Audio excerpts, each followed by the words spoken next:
Hello, dog lovers, and thanks so much for tuning in to the Wag Out Loud podcast.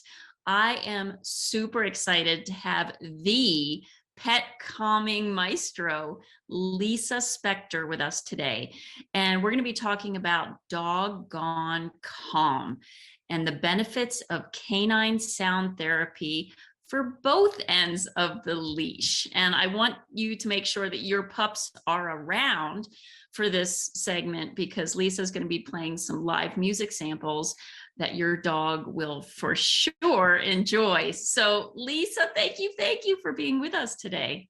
Thank you so much, Krista. It's an honor to be here. Well, we're going to have some fun. So before we get into it, you've got a lot of credentials. So I need for you to introduce yourself and share how did you come to be the pet calming maestro? Well, in 2017, NPR called me the pet calming maestro, and I decided to stick with that. I joke in my podcast that my Juilliard degree has gone to the dogs, and I couldn't be more thrilled. I did not plan to be playing concerts and make recordings for dogs when I went to Juilliard, but sometimes the best things in life happen by seemingly accident. My biggest passions are dogs and music, and they just came together way back in 2003 when I was a volunteer puppy raiser for Guide Dogs for the Blind, and professionally I owned a music school. And I started wanting to learn about different prescriptions of music that would calm my 4-year-olds. I had a group of wild class of 4-year-olds, and they'd come in happy and screaming, and I needed to get their attention. So I started exploring different kinds of music. And in the process, I found music that helped calm and focus them in 30 seconds flat. And I looked over to I was a volunteer puppy raiser for Guide Dogs for the Blind, and I looked over to my 4-month-old puppy, and he was snoozing in no time. And I thought, I am onto something. And that's how it all began. That is so cool. Well, another thing that people need to know is that you are the only classical pianist to reach Billboard's classical top 20 chart with pet music. That is pretty cool. I was pretty excited about that one. Yeah, that was a nice surprise.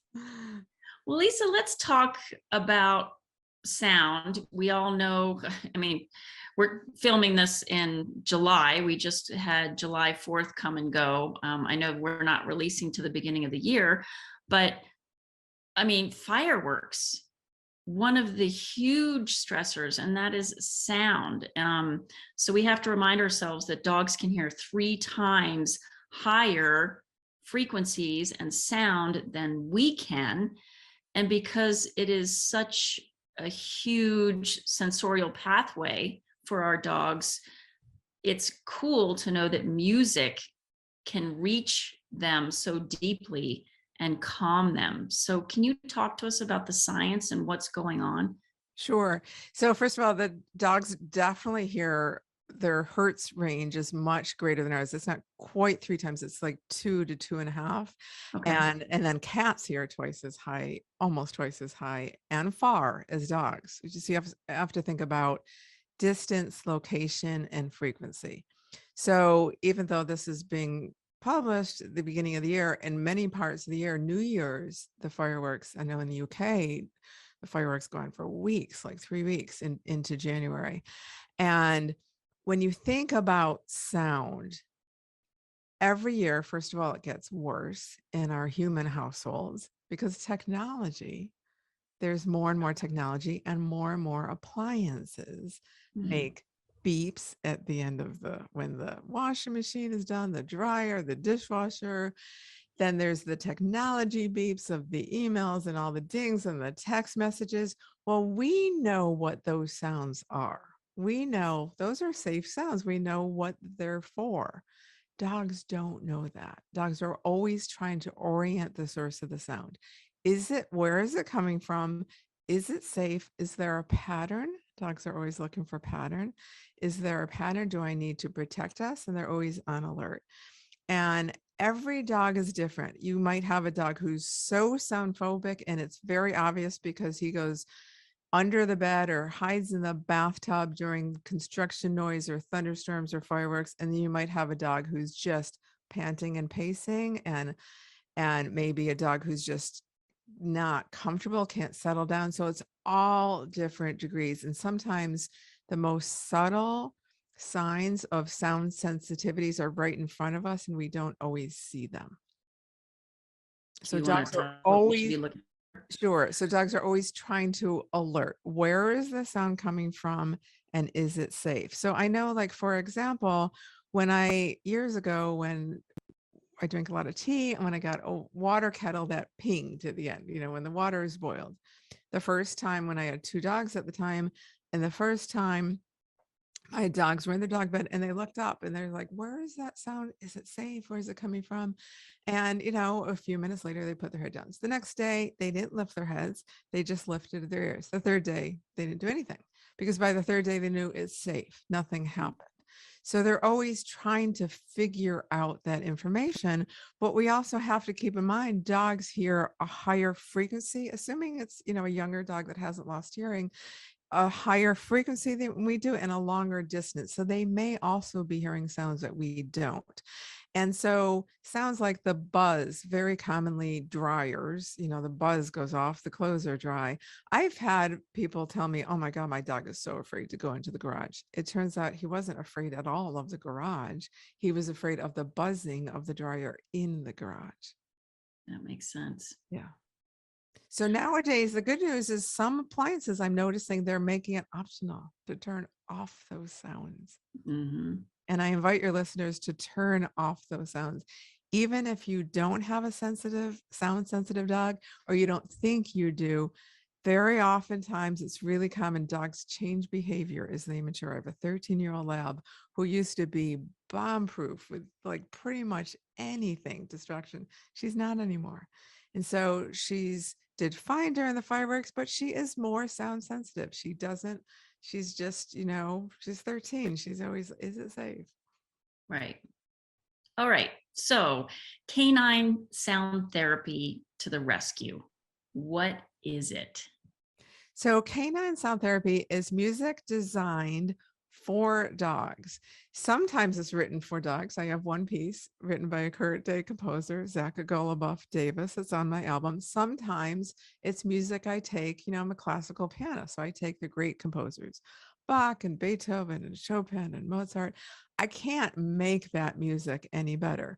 But sometimes there's some subtle little things I can do to it that is more conducive to calming dogs. For example, I have a Chopin prelude. It starts out fortissimo. It's really loud. That could charge your dog's nervous system. I want to discharge. So all I do is I take that fortissimo, really loud, and I play it pianissimo, which is very soft. I play it at a slow tempo and it has a very steady beat. So the components of canine sound therapy are lower frequencies. So I'm going to come back to that, to lower frequencies at the end, because it has the longest explanation. Slow down tempo, soft and long legato lines that you'll hear in the sample I'm going to play for you and your listeners. So long legato means how we use our voice. So this comes back to lower frequencies. When you're talking, saying goodnight to Fido at the end of the day, you usually instinctively just go into a lower, long legato voice. Good girl, good boy. That's legato and it's lower. If your dog is crossing the street and you see a car coming, guaranteed you're not going to be using a low voice. You're going to be using a high pitched, short staccato. I don't want to say it. My dog's right here and it's very calm, but short staccato, you're going to call them very quickly in short sounds because that charges their nervous system, which is what you want to do when you want to get their attention and basically change their pattern, and come right to you. So how we use our voice and how we use the sounds in our environment, in addition to music and canine sound therapy, can be really helpful. That makes sense. And I'd love to tell the listeners that this works so well. I mean, this is science, that your music is played in shelters and rescue organizations because of the calming effect, right? One of my greatest honors, seriously, of my life is that The music I've recorded for dogs has helped increase adoption rates in shelters for several reasons. One is because it's for both ends of the leash, so it's calming for people. So when people are visiting shelters and they're in a calm state hearing this music, they stay longer. When they stay longer, visitors stay longer, and then adoptions increase. And then also dogs become calmer. And I'll never forget one of the first stories, when I started this project, when I was in my previous company and I started the music and shelters program, a shelter manager called me in tears and said, "Lisa, I am crying because this is the first phone call I've been able to make from my desk for 10 years because the dogs are quiet. They stopped barking. And I have to tell you about Trello, a dog who was here a year and had so much anxiety and couldn't get adopted. And then he listened to your music and he calmed down and he got adopted." That's beautiful. I mean, that says it right there. That's amazing. That's why I'm so proud that my Juilliard degree has gone to the dogs. Yes, exactly. Well, why don't we take this opportunity to have you play a little bit, because I'm sure the listeners would like to get a taste of what this canine sound therapy would sound like. And if I could listen to you play forever. So let's just take a few minutes. We're going to listen to Lisa. And if your dog is around, just watch them during this part of the episode. How are they reacting? What are they doing? So Lisa, I'm going to let you take it away. Sure. I'm just going to say one thing is I'm going to circle back to the lower frequencies because that's Yeah. what this piece is about. This is my own arrangement of a Vivaldi piece, The Four Seasons, for violin solo, which is a high frequency, beautiful instrument, but a high frequency that could charge your dog's nervous system, and string orchestra. So I rearranged it for left hand only. There's 3 reasons I play for left hand only. One is because lower frequencies, which my left hand is playing in this case, I've talked about, calms the canine nervous system. 2 is because I had a hand injury 5 years ago, and for 2 years I couldn't use my right hand at the piano. I'm playing 2 concerts with 2 hands, but it gave me good exposure to left hand music. And 3 is because my dog Gina loves it when I have my right hand free to pet her when I'm playing the piano. Of course. You're so talented.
Bravo.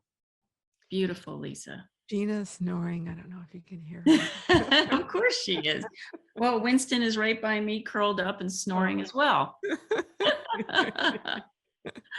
Beautiful. Thank you.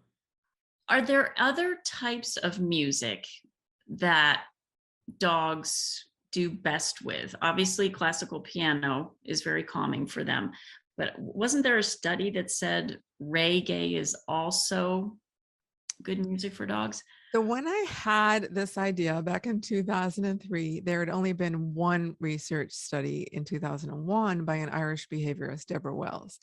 And she had done a study actually in San Francisco testing different kinds of music in a control group and also TV sounds on dogs in the shelter environment, and found that classical music was conducive to calming the dogs in the shelter environment, causing them to lay down, stop panting, and so forth. And I wasn't surprised at all by that. I've had dogs my entire life, and they always gravitated towards the piano. But here's the thing. All classical music is not created equally. If I put on a classical music station, and back in the days before it was an app and it was timed, everyone at 3 o'clock, it was programmed to charge the human nervous system, because everyone generally gets tired, in the mid afternoons. And they might have the Berlioz Symphony Fantastique with a 140-piece orchestra, or Tchaikovsky 1812 Overture with cannons coming out. That is not what you want to be playing for dogs. Even like Rachmaninoff's Second Piano Sonata, that's like virtuosic and loud and fast. That's not what I want to play when I wanted to calm my dog. So first of all classical music isn't created equal. And then second of all, since then, there have been many, many studies. And one of them did say that reggae was helpful for calming dogs. I haven't tried it. I'm just will say the classical has worked for my dogs and the dogs that I know and the dogs that I've cared for. And every dog is different. So I would say play different things for your dog at different volumes. I want to get back to talking about volume. That's so important, because you don't want to play it too loud, but play different kinds of music and see, do they gravitate towards the source of the sound? Do they go towards the speakers? Do they go away? However, there's a big variable component in that, which is you. We love our dogs because they love us so much, and they will do anything to be near our side. So if you're in a household where your teenager's playing rap in one room, your husband's watching a football game in another, and you're listening to jazz in another, they're going to put themselves in the middle of that cacophony of sound or near their favorite person. So people say all the time, like, well, I play violin, I play flute, that's high frequency, my dog's always near me. Of course, because you're attached to that instrument. Right. So they do that, but play, flute on the stereo and see what happens to them. So I like to say I create music that is really designed to calm and soothe both ends of the leash. It's based on research for dogs, but it also helps humans. Reggae could I work. cut you off right there. We're just gonna take a quick sponsor break, and we're gonna continue this amazing conversation. So hold on, everybody.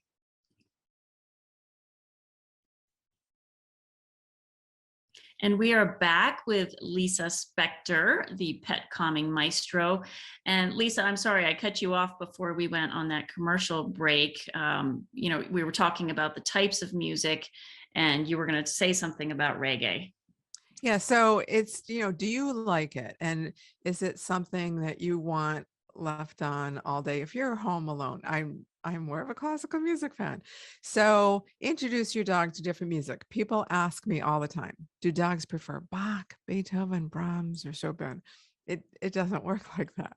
It just doesn't work like that. It's all because there's certain parts of Beethoven, there's certain parts of Bach, there's certain parts of Beethoven I would not want my dog listening to if she were home alone. It gets very virtuosic, a lot of surprises, a lot of rest. That's what Beethoven was all about. There's other Beethoven, like the first movement of Moonlight Sonata. It's very predictable patterns. It's very different. So it's really not about the composer, but it's about the things I talked about earlier, about the lower frequencies, the slow tempo, the predictable patterns, and so forth.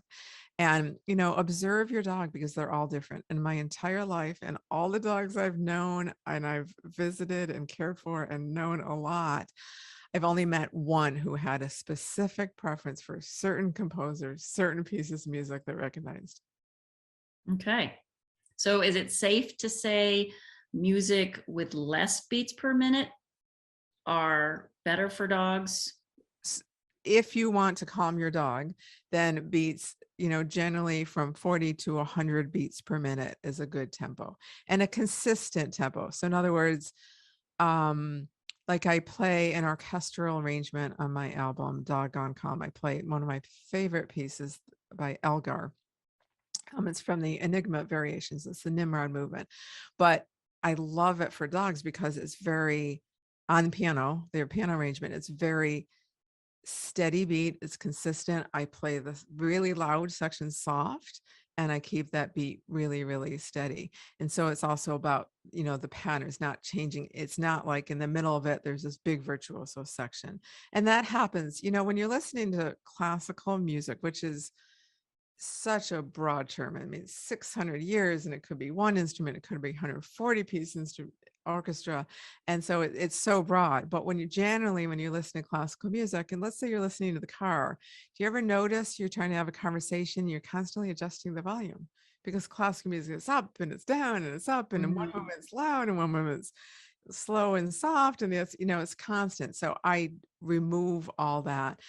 I no longer make rearrangements of classical music, unless it's just for left hand. I used to do that in my previous company, but then research came out that said classical music that's not rearranged is actually more conducive to calming dogs in the shelter environment. So instead of making rearrangements, I take sections and I play things soft, but I'm still playing what the composer wrote. Okay. And Lisa, I know myself, when we leave the house, we put classical piano on for Winston.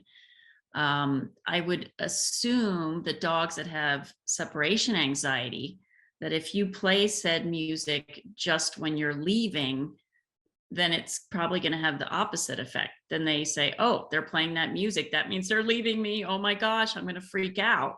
So play it at other times as well to get them used to it. Exactly. So think of music that's designed for dogs. Think of Canine Sound Therapy as a thing. It's invisible, but it's a thing.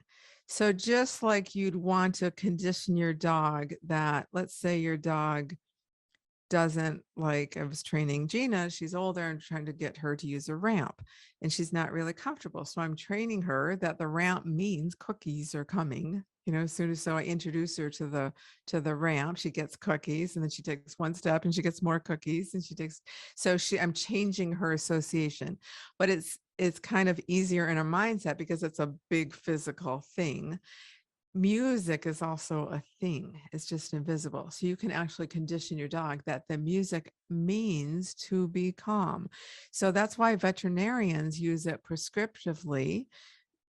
my music prescriptively to condition your dog that listen together. Have a ritual like before bedtime. Have a half an hour where you're just listening together. And then the dog begins an association of, I get it. This music means to be calm. Everything's good with the world. My person is with me. They build that association, and do that, for about a week or so before you gradually introduce it when you're gone. And the other thing I just want to get back to, because it's so important, is volume. Because people do this all the time, particularly when the dogs are alone. It doesn't need to be loud. Even when there's fireworks and all that, it's not about overshadowing sounds. It's not going to overshadow the construction going on, whatever. It's about calming the canine nervous system. So oftentimes, I'm so proud that music I've recorded is being played in 1,500 shelters, but I go into one of those shelters and it's too loud and it drives me crazy. And then dogs here, their hertz capacity range is so much more than us. And I think, oh my God, it is going to drive them crazy. I would go nuts if I heard my own music way too loud all day long. I would just go bonkers. So play it at a gentle volume for you, and maybe then drop it down a tiny bit notch in volume for your dog, because it's not about blasting it. It's about what is comfortable for your dog. Thank you for adding that. That makes sense. So, in addition to the scary fireworks or the thunderstorms, other instances where I can believe that this will help calm them is, if you have people coming over, if you have to take your dog to the veterinarian, that's not usually a, a good time for them. So, car rides, maybe as everybody settles into bed, that could be a great start for. Exactly. Whenever, who doesn't need to be calm right now? I mean, we've been through Uh, so much these last few years. Whenever you need to de-stress and decompress and, have that time together with your dog and use it for your benefit, because No matter how calm your dog, you want your dog to be, if you're not calm, your dog's going to pick up on whatever energy. So that's why you really want to work on both ends of the leash. And it Mhm. also can be used for prevention of canine anxiety. So if you have a puppy or a newly adopted 3-year-old dog and it's like, doesn't seem to be sound phobic or sound sensitive, it's always good to start because guaranteed it can't do any harm. Right. Well, I know you probably have tons of stories of how your music has benefited calming dogs. Can you think of just one or two stories on how everybody wins? Yes. So this goes back quite a few years. And I heard, so I don't know what year was it, at least 15 years ago, when all the Michael Vick dogs, when that whole story, the whole fighting dogs got rescued and many of them could not be rehabilitated. And my music helped several of them. And I remember Little Red just hearing how much it helped her through her rehabilitation that she got to be. She went from being a Michael Vick fighting dog against her will to being a calm pet household member, loved member of the family that could be around other dogs, that could be comfortable with people, that it took a long time to, she was so cowardly and so shy, but the music helped her open up. And I remember getting an email from her person, I believe her name was Susan, saying, Lisa, for the first time, she opened her belly to me. She let me touch her when your Oh, music was playing. I have to say, of all the stories, even that one surprised me that my music that I had recorded could make that much of a change in a dog. I was kind of blown away. oh, love it. Love it. Well, we talk about your music. How do people tune in to your music? Where do we find it? So there's several ways it's streaming. My album Dog Gone Calm is streaming in all the, Apple Music and Spotify and Amazon Music and all those. And by the time this is published, I have a new album with meditating with your dog that will be out. And that's coming from my podcast. My Zen Pet is my podcast, the first podcast with music for pet stress.